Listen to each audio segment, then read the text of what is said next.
اور آپ کا موضوع ہے میں پاگل ہوں.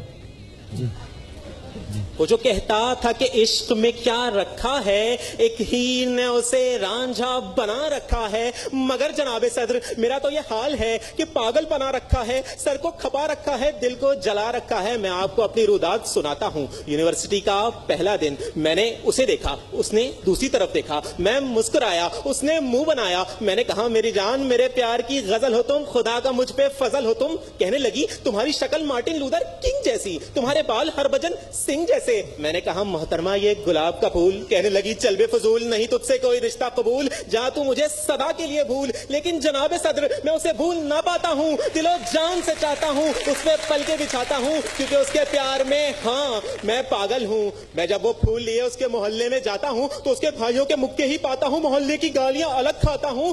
گویا صورتحال یہ ہو جاتی ہے کہ یوں پکارے ہیں ہمیں کوچے جانا والے، ادھر آبے ابے او چاک گریباں والے. جب گویا حالت اظہار یہ ہو جاتی ہے کہ وفا پانے نکلے تھے، وفات پا گئے. جناب صدر میں بڑا ہوا، مجھے شوق ہوا ٹی وی پہ جاؤں، میڈیا پہ اپنا نام کماؤں. میں چینل پہ پہنچا، آڈیشن دیا، انہوں نے میرے منہ پہ بھاری بھرکم لائٹیں ماری، چہرہ جلسا دیا. بالآخر میں سلیکٹ ہوا. کچھ عرصے کے بعد جب وہ ٹی وی پہ نشر ہوا تو میرے برابر ایک حسینہ کی تصویر بھی موجود تھی. نیچے لکھا تھا استعمال سے پہلے استعمال کے بعد. جی ہاں وہ رنگ گولا کرنے والی کریم کا اشتہار تھا. مجھے یقین ہو گیا کہ یار یہ لوگ مجھے بار بار بلاتے ہیں، گرمی میں میرا رنگ جلاتے ہیں اور مجھے کتنی ذلت دلاتے ہیں کیونکہ میں پاگل ہوں. جناب صدر یہ تھا ایک رخ، میں آپ کو دکھاتا ہوں دوسرا رخ. جی ہاں میں اس ملک کا وہ طبقہ ہوں تو جب عمارت کی تعمیر کرواتا ہوں تو سیمنٹ کی جگہ بجری ملاتا ہوں، سریے بیچ کھاتا ہوں، اور جب عمارت تعمیر ہو جاتی ہے تو اس پہ بڑا سا ماشاء اللہ کا بورڈ لگاتا ہوں اور سوچتا ہوں کہ اب مجھے اللہ ہی بچائے گا.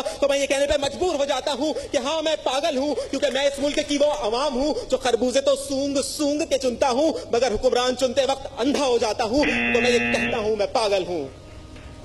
جناب صدر میں پاگل ہوں کیونکہ میں اس ملک کا وہ صحافی ہوں جو سندھ اسمبلی کی ناقص سیکیورٹی کی صورتحال کی نشاندہی جب کرواتا ہوں تو زندہ میں ڈال دیا جاتا ہوں، قید کر دیا جاتا ہوں. اور جب میں لوگوں کو یہ بتاتا ہوں، اپنی حالت زار سناتا ہوں تو یہی فقرہ پاتا ہوں کہ سرکار ہارن مت بجائیے، قوم سو رہی ہے. تو میں یہ کہنے پہ مجبور ہو جاتا ہوں قوم سوتی رہے، میں ہارن بجاتا رہوں گا کیونکہ اس مٹی کی محبت میں ہاں میں پاگل ہوں.